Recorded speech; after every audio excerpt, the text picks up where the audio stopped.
జరిగింది. రైతుల సౌకర్యార్థం 2024-25 ఖరీఫ్ సీజన్లో 8,332 ధాన్యం కొనుగోలు కేంద్రాలను ఏర్పాటు చేసి వారికి ఎటువంటి ఇబ్బందులు లేకుండా చేశాం.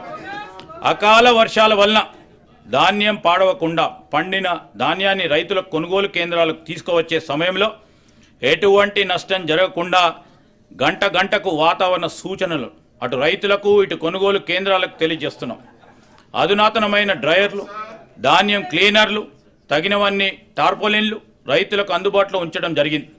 వ్యవసాయ మార్కెట్ యార్డులలో వసతుల అభివృద్ధికి 181.98 కోట్ల రూపాయల వ్యయంతో ఆర్థిక అభివృద్ధి పనులను చేపట్టాం.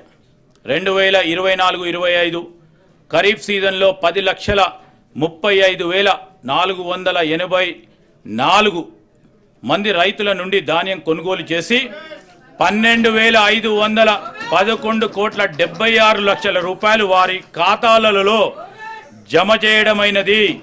కేంద్ర ప్రయోజిత పథకాల ద్వారా రాష్ట్ర రైతుల ప్రయోజనం కోసం అన్ని చర్యలు తీసుకుంటున్నాం. రాష్ట్రంలో ఆయిల్ పామ్ సాగును విస్తృతంగా చేపట్టాలని ప్రభుత్వ లక్ష్యంతో ప్రోత్సాహక సబ్సిడీని అందిస్తున్నాం. ఆయిల్ పామ్ దిగుమతులపై కస్టమ్స్ సుంకం లేని కారణంగా మన రైతులకు సరైన ధర లభించనందున కేంద్ర ప్రభుత్వంతో సంప్రదింపులు జరిపి ఆయిల్ పామ్ దిగుమతులపై కస్టమ్స్ సుంకం విధించేలా కృషి చేశాం. తద్వారా ఆయిల్ పామ్ రైతులకి టన్నుకి 2,000 రూపాయల అదనపు లబ్ధి చేకూరి ఆయిల్ పామ్ సాగు మరింత లాభదాయకంగా గాను ఆకర్షణీయంగా గాను మారింది. ఉద్యానవన సాగులో బిందు సేద్యం కొరకు సౌర విద్యుత్తును ఉపయోగించే రైతులకు ప్రాధాన్యత ఇచ్చి వారికి ప్రోత్సాహక సబ్సిడీని అందిస్తున్నాం. వ్యవసాయ శాఖకు ఈ బడ్జెట్లో 24,439 కోట్ల రూపాయలను ప్రతిపాదిస్తున్నాం. పశు సంవర్ధక రంగం పశువుల వ్యాధుల బారిన పడకుండా నిరోధించే టీకాలను ఉత్పత్తి చేసే తెలంగాణ పశు వైద్య టీకా ఉత్పత్తి కేంద్రం హైదరాబాద్ శాంతినగర్లో ఉంది. ఈ వెటర్నరీ బయాలజికల్ రీసెర్చ్ ఇన్స్టిట్యూట్ని మామిడిపల్లికి తరలించి 300 కోట్ల రూపాయలతో భారీగా విస్తరింపచేస్తున్నాం. అంతేకాకుండా కొత్త వ్యాక్సిన్ల ఆవిష్కరణకు అవసరమైన పరిశోధనలు చేపట్టే నిమిత్తం 100 కోట్ల రూపాయలతో అధునాతన యంత్రాలను తెప్పిస్తున్నాం.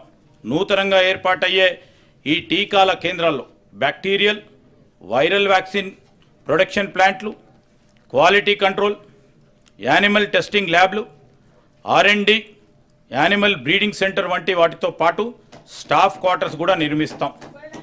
మన రాష్ట్రం నుండి భారీగా చేపల ఎగుమతిని ప్రోత్సహించడానికి రంగారెడ్డి జిల్లా కోహెడలో ఎక్స్పోర్ట్ ఓరియంటెడ్ హోల్సేల్ చేపల మార్కెట్ని 47 కోట్ల రూపాయల వ్యయంతో నిర్మించాలని ప్రతిపాదించాం. రాష్ట్రంలో మేలుజాతి పాడి పశువులను వృద్ధి చేయడానికి రంగారెడ్డి జిల్లా కన్సాన్పల్లిలో ఒక కొత్త ఫ్రోజన్ సెమెన్ బుల్ స్టేషన్కు 21,06 లక్షల రూపాయల వ్యయంతో నిర్మిస్తున్నాం. దీనిని అతి త్వరలో అందుబాటులోకి తెస్తాం. దీని ద్వారా సంవత్సరానికి సుమారు 10 లక్షల ఫ్రోజన్ సెమెన్ డోసులు ఉత్పత్తి సామర్థ్యం ఏర్పడుతుంది. పశు సంవర్ధక శాఖ ఈ బడ్జెట్లో 1,674 కోట్ల రూపాయలు ప్రతిపాదిస్తున్నాం.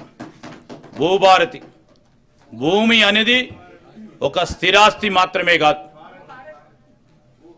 అది ఒక భావోద్వేగం. భూమితో ఉన్న అనుబంధం కన్నతల్లితో సొంత ఊరితో ఉన్న అనుబంధంతో సమానం. ఒక వ్యక్తి తన భూమిని కోల్పోయినప్పుడు తన అస్తిత్వాన్నే పోగొట్టుకున్నట్లు భావిస్తాడు. అటువంటి భావుకతతో ముడిపడి ఉన్న అంశాలు గత ప్రభుత్వంలో చేపట్టిన ధరణి ప్రాజెక్టులో చోటు చేసుకున్న అక్రమాల వల్ల సామాన్యులకు తీరని వేదన మిగిలింది. సమస్యల పరిష్కారాన్ని కోరుతూ ప్రజలు చేసుకున్న దరఖాస్తులు కూడా పరిష్కరించలేని దుస్థితి అప్పట్లో ఏర్పడ్డది. వీటి పరిష్కరణకు వేగవంతంగా చేయడానికి జిల్లా కలెక్టర్లకు మాత్రమే ఉన్న పరిష్కరణ అధికారాన్ని తహసీల్దార్ ఆర్డీఓలకు బదిలీ చేస్తూ మార్గదర్శకాలను విడుదల చేశాం. తెలంగాణ ప్రభుత్వం ఒక చారిత్రాత్మక సంస్కరణగా భూభారతి చట్టాన్ని తీసుకొచ్చింది. ఈ చట్టంలోని నిబంధనలు పారదర్శకంగా, సమగ్రంగా, భూ వివాదాలకు తావు లేకుండా భూ యజమానుల హక్కులు పూర్తిగా పరిరక్షించడానికి రూపొందించబడ్డాయి. డిజిటల్ మ్యాపింగ్, వ్యవస్థ ఆధునిక సాంకేతికతను ఉపయోగించడం ద్వారా భూభారతి లావాదేవీలను సులభతరం చేసి సక్రమమైన భూ రికార్డ్ వ్యవస్థను